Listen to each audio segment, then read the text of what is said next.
Your food, there's no such thing here. Poor folks like you should just head on out. Haha. Susan, who had become the proprietor of a high-end restaurant in New York, looked at me with the same unpleasant smile she always had, unchanged from the past. I happened to be in work clothes due to certain circumstances, but it was unimaginable that this alone was the reason they hadn't served us any food for 2 hours. She was always someone who looked down on others, but I was amazed at how she managed to run a restaurant with that kind of attitude.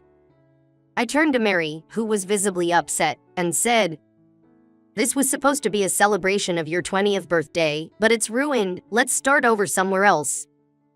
"Yeah, let's do that. Can we get the check, please?" I paid the bill and asked the waiter for a receipt. Seeing this, Susan suddenly started to tremble violently. Keith, you can't possibly be." Upon seeing the name on the receipt, Susan finally realized who I really was. "My name is Keith. I'm 50 years old and run the top pulp factory in the state, Smith Pulp. The business is doing very well, but I'm incredibly busy and have become a total workaholic. I entered this field after graduating from college. Due to various circumstances, I managed to attend a famous university in the city. After enjoying life in the city for 4 years, I made a U-turn back home and joined Smith Pulp. Our factory is the largest in the state, and I grew up watching the smoke rise from its chimneys since I was little. As a kid, I never imagined I'd end up being the president of this pulp company. I thought being a president meant you were born into a rich family and got the position handed down from your dad. Around here, a lot of families run their own businesses. And since elementary school, many of my classmates were so-called bosses' kids. On the other hand, I lived through what could only be described as the epitome of poverty. My dad was frail, and my mom couldn't work because of her bad leg. So my mom took up making artificial flowers at home, and I had to help out from a young age. No matter how many we made, those flowers that hardly turned into any money always filled our living room. That's why I still hate artificial flowers to this day. I've never once had the experience of getting new clothes bought for me. I always wore hand-me-downs, dreaming of wearing new clothes just once. Kids from poor families can't afford to invest in education, so the cycle of poverty continues, or so I've heard. Desperate to escape this life, I studied hard. As a result, I outperformed my peers who attended cram schools, achieving grades that allowed me to attend top high schools and universities. However, advancing my education required tuition fees that my family's finances couldn't cover. That's when the Smith family, the wealthiest in the state and owners of the pulp factory, came to my rescue. Ryan, the proprietor at the time, offered to support my tuition and living expenses. What Ryan expected was a talented individual who could carry the future of his company. I studied fiercely for 3 years and got into a prestigious national university in the heart of the city. I was a top student and received a scholarship that didn't require repayment, allowing me to receive some of the best education available in Japan. The condition for receiving Ryan's financial support was that after finishing university, I would return to my hometown and join Smith Pulp. I had other dreams, but I joined Smith Pulp as promised and worked hard. Anne, the only daughter of the Smith family, had her eyes on me since I was young. Anne, a beautiful girl 5 years my junior, would often say, "When I grow up, I'm going to marry you," a phrase she repeated since I was in high school and being looked after by the Smith family. Since I didn't dislike Anne, we got married 2 years after I joined the company, and that's how our daughter Mary was born. Now, I'm considered a success story in the county, but my elementary and middle school days were truly miserable. All because of a classmate named Susan. Susan was the only daughter of the owner of Yukiya, a high-end restaurant that was well known in the neighborhood. She always wore cute clothes, talked about her luxurious life to classmates, and made them envious. Always at the center of the girls, surrounded by her entourage, she looked pleased with herself. However, she was not at all popular among the boys, and during elementary and middle school, Susan didn't date anyone. On the other hand, I had good grades and was decent looking, so I was popular with the girls. I often got confessions of love from classmates and underclassmen, and had the chance to date a few girls. But Susan would always interfere and try to break us up. First, she would advise the girl I was dating to stay away from that guy. Many girls took the words of Susan, the boss of the girls in our class, seriously. If the relationship continued, she would start harassing the girl. Suddenly, textbooks would disappear, or there'd be mean pranks written in notebooks. It was all quite insidious. In 5th grade, a girl named Brown confessed to me, and we started dating. But right after that, Brown began receiving terrible harassment. As Brown and I tried to find out who was behind it, it became clear that Susan was responsible. Back then, I was just a kid too, so I couldn't understand why Susan would do such things. Are you the one harassing Brown? Why would you do something like that? Please stop. Oh, do you have any proof that I did it? Susan would play dumb with a cool face. Since it was actually Susan's cronies who did the dirty work, there was no evidence left behind. Eventually, Brown said, "Let's break up," and left me. Then the harassment suddenly stopped, and as a result, Brown found peace of mind by breaking up with me. It turns out, Susan seemed to have a thing for me. She couldn't stand seeing me with someone other than herself, so she took such actions. If that was the case, she could have just told me directly, but her pride got in the way. Back then, Susan was the daughter of a wealthy family, and I was the son of a poor family. In other words, we were considered mismatched. Susan, used to getting whatever she wanted with money, expected a certain brand value in the boys she dated. However, since I excelled in both academics and sports, other boys didn't stand a chance against me. All the girls were after me, but once they realized Susan liked me, they all stopped confessing their feelings to me.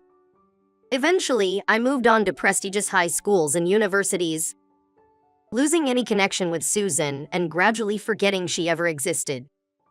Time passed, and my daughter Mary celebrated her 20th birthday. Up to this point, there have been good memories, but also tough times. The hardest thing was losing my wife, and at the young age of 30. I took over the pulp factory and, as a busy entrepreneur, threw myself into work even more to distract myself from the pain. I think this made Mary feel lonely at times. However, Mary never complained and focused on her studies, helping out with various household chores. While I certainly feel guilty for it, my gratitude towards Mary is boundless. I've lived with the single purpose of making Mary absolutely happy. So, to celebrate my beloved daughter's coming of age, we decided to have a celebration just between us. Actually, I'm soon to have a matchmaking meeting with a woman, introduced to me through work connections by the mayor. It feels like I'm betraying Anne, and I'm filled with guilt, but I can't outright refuse due to business reasons. I plan to share this news with Mary over dinner. After taking a photo in the kimono Mom left for me, I want to eat at Yukiya.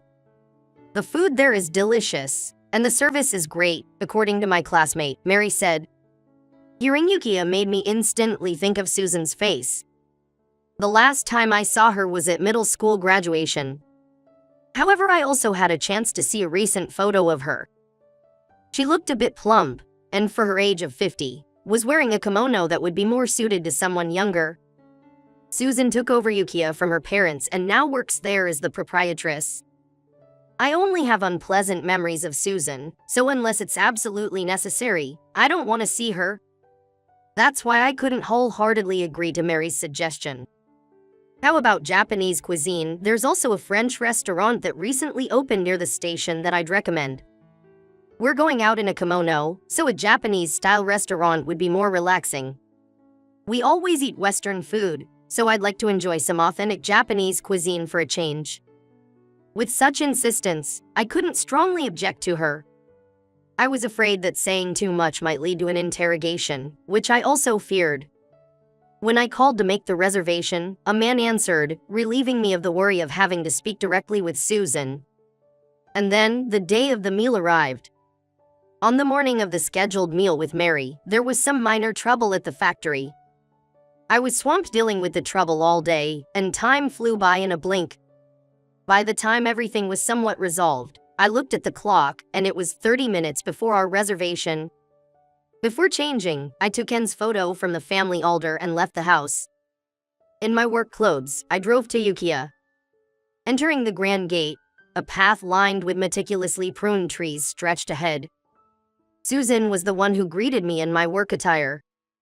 I pretended not to notice, but Susan seemed to recognize me as her former classmate. Could it be? Is that you, Keith? You haven't changed a bit. I wasn't sure what she meant by calling me unchanged. But Susan quickly handed off the reception duties to another staff member and withdrew to the back. When I got to the room, Mary was already waiting. Dad, I heard the factory had some trouble. Are you okay? Yeah, it's all settled now. I even brought your mom's photo with us. Let's celebrate together, the three of us. Soon the food was served, but strangely, only Mary's dishes arrived. I didn't even get my beer. After waiting for 2 hours, my meal still hadn't come. I couldn't take it anymore and stepped out into the hallway to speak to a nearby waiter. The waiter said, "Please wait a moment," and then left. Eventually, Susan appeared in the room. My food hasn't arrived no matter how long I wait. Food, there's nothing like that here. Poor folks should just head on home. Haha. Susan, now 50, looked at me with the same unpleasant smile she always had, unchanged from the past. It seemed she thought of me as a poor man again because I was in work clothes. But it's unimaginable that this alone was the reason they hadn't served any food for 2 hours. She was always someone who looked down on others. But I was amazed at how she managed to run a high-end restaurant with that kind of attitude. Susan then shifted her gaze from me to Mary, looking her up and down. Is this your daughter? She's wearing such a beautiful kimono. I wonder where you rented it from. It was clear that Susan, thinking I was still poor, couldn't imagine that I had provided Mary's kimono. This kimono has been passed down from Anne's grandmother and is very precious because there are no artisans left who can make it. Mary retorted to Susan with an annoyed expression. This was handed down to me by my mother. Oh, is that so? Maybe it's a well-made replica then. Nowadays, there are synthetic kimonos that look just like silk at first glance, you know? Are you insulting my mother's kimono? Mary said, standing up in anger. I managed to calm Mary down with my hand. Mary, let's calm down. This was supposed to be a celebration of your 20th birthday, but it's ruined. Let's start over somewhere else. Yeah, let's do that. Can we have the check, please? We're not monsters, so we won't charge for two. Normally, we'd charge for the seat, but paying for one is fine. When Susan clapped her hands, a young waiter appeared immediately. I took out my wallet, handed over the cash, and asked, could I have a receipt, please? Sure, may I have your name? Make it out to Keith Smith, please. Smith, not Johns. Susan's surprise left me dumbfounded. Johns was my maiden name.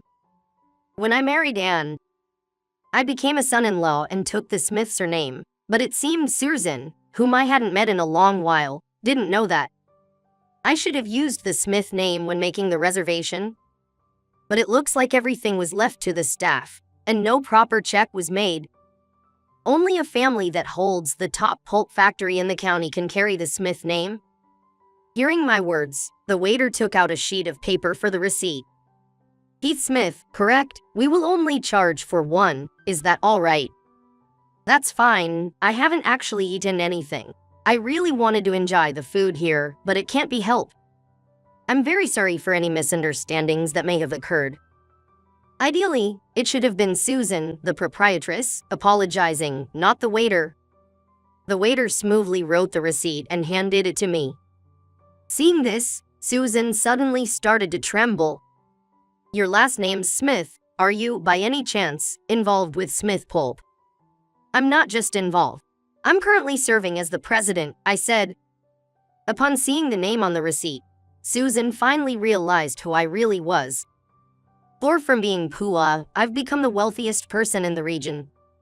Then, with a tremble in her voice, Susan cautiously asked me, Keith, you don't, by any chance, have a matchmaking appointment scheduled for next week, do you? Actually, I do have a matchmaking arrangement through the mayor with a lady. I plan to attend just for formality and then decline, I replied. Mary looked up in surprise. Dad, matchmaking, what does that mean? Are you planning to remarry someone else?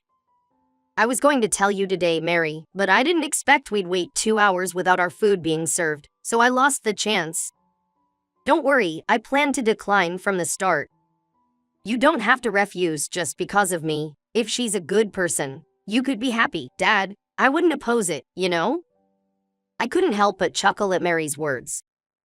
Marrying my matchmaking partner and becoming happy seems impossible. Especially since that partner is Susan, the proprietress here. After receiving the receipt, I turned to Susan. Have you by any chance seen my photo recently? I've seen yours, as my matchmaking partner. I was only told it was an arranged marriage with the president of Smith Pulp. The photo I was shown was a snapshot. And it was blurry. I did wonder about the name Keith, but it's a common name, so I thought it was just a coincidence. Right? We haven't been in the same venue together since middle school. I didn't consider this matchmaking to be a significant issue either. You felt the same, didn't you, Susan? Susan choked on her words. With a smile of amusement, I fixed my gaze on Susan. By the way, have you ever been married, ma'am? I hear you're single now. I was fortunate to have a wonderful partner and thus have a daughter I can proudly talk about. I've been single all along. You got married and changed your name. I see. I didn't realize at all. Perhaps being the proprietress kept her too busy. But even if she had been looking for a partner since her youth, no decent man would want to be involved with Susan. It might have been different if she had been remarkably attractive, but she couldn't exactly be called beautiful. Having known Susan's personality since childhood, the thought of marriage was even more unthinkable for me. However, I couldn't simply disregard the mayor's suggestion. I intended to attend the matchmaking meeting only as a formality and then promptly decline. If my match hadn't been Susan, I wonder what I would have done. Now that Mary has safely become an adult, I think it's about time I start living my own life. Susan began to speak, her voice tinged with nervousness. I was thinking, if you're okay with it, Keith, maybe we could start dating, she said. I had to struggle not to burst out laughing. Dating Susan, I'd say no, even if you paid me. A pauper who gets kicked out of Ukiah isn't fit to be with you. I'm going to have to decline on your behalf. Susan's face turned red at my sarcasm. Despite it being her own fault, tears welled up in her eyes, and she seemed to be filled with regret. Why say something so mean? Do you have something against me? I might not have been directly affected, but the people around me suffered because of you. Especially the girlfriends I had, they all had a tough time because of you. I didn't mean for it to happen. But I won't deny that people around me took it upon themselves to do various things, considering the situation. So they acted out of concern. To Susan, it might have been a trivial matter, but for us around her, it was a huge inconvenience. Just because we were kids, does that mean it should be excused? I don't think so. The kindness and harsh treatment we experience as children shape us, helping us grow. That's exactly why parenting is so important. I might have only been able to live a pool life, but I never resented my parents for the situation we were in. It would be ideal if everyone's efforts were rewarded, but society in Japan is no utopia. I learned the hard way during my childhood that no matter how hard you try, sometimes you just don't get rewarded. However, I'm really glad I didn't give up and live a life of despair because of it. I ended up being successful. A lot of it was due to luck, but without effort, I wouldn't have the life I have now. Why was I able to keep trying? The answer is clear. It was because I had a family. If Anne had lived just a little longer, I could have made her so much happier. At least, I'm determined to make sure Mary, who's left behind, walks the best life possible with my support. Meanwhile, Mary, who knew nothing about Susan, was furious. She had the look of someone who won't forgive the woman who insulted her precious father. We're never coming back to this place again. This is beyond rude. I'm so sorry, we won't ask for payment, so please, just keep this matter to yourselves. Seeing the head waitress of the upscale restaurant, who had been so arrogant before, bowing deeply seemed to amuse Mary. Also, you're saying you're a match for my dad? Unbelievable, a cool dad like mine could meet much better women. The matchmaking thing was, well, the suggestion from the mayor, so it's not like I did anything. But honestly, you liked the idea, didn't you? My dad has always been handsome and very popular.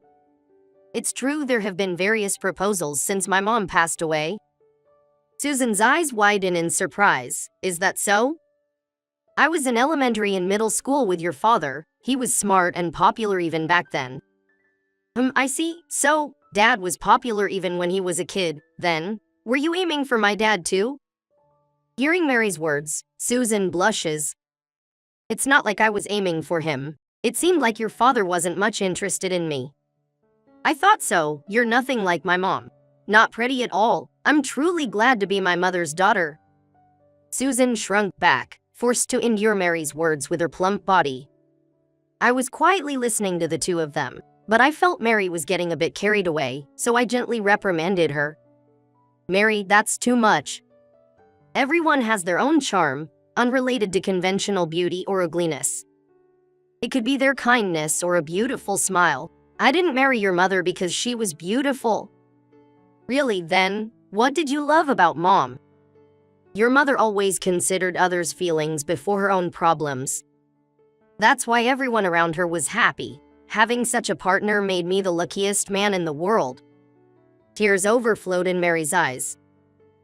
Dad, that's so touching. I'm really glad to be your daughter. And so, we deepened our family bonds and left the Ukiya restaurant. Eventually, we decided to celebrate on another day at a different restaurant, not Ukiya. The chosen place was Williams, a rival of Ukiya.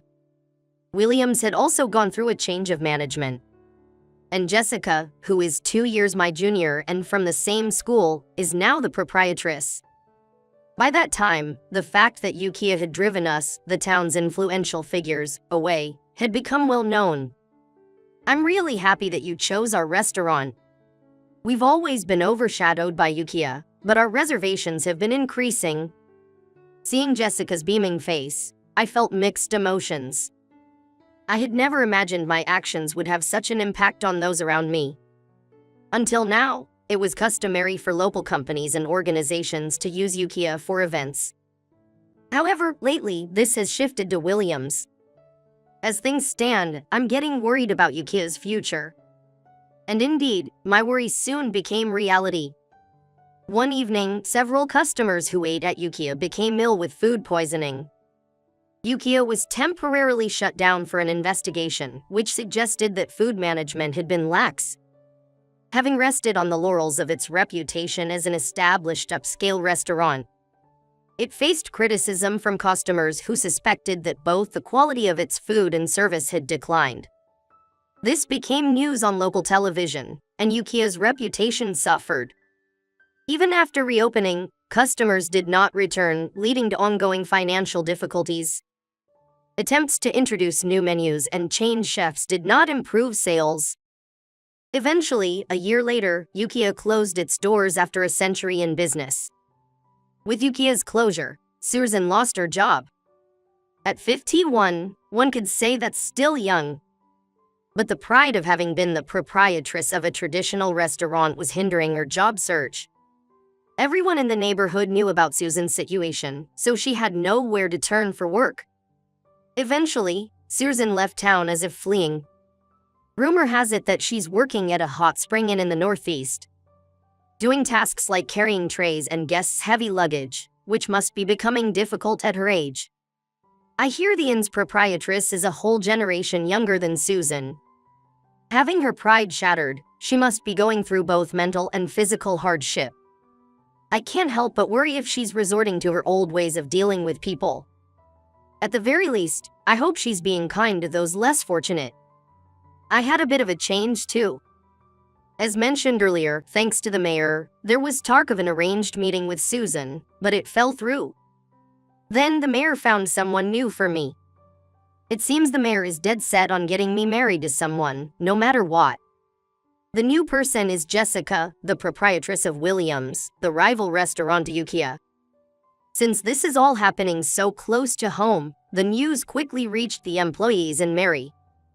I didn't like the idea of the lady from Yukia, but Jessica might be okay. It's not like I need my daughter's permission to marry, but I still hope it goes well. Both Jessica and I are being teased by those around us, but we don't feel bad about it.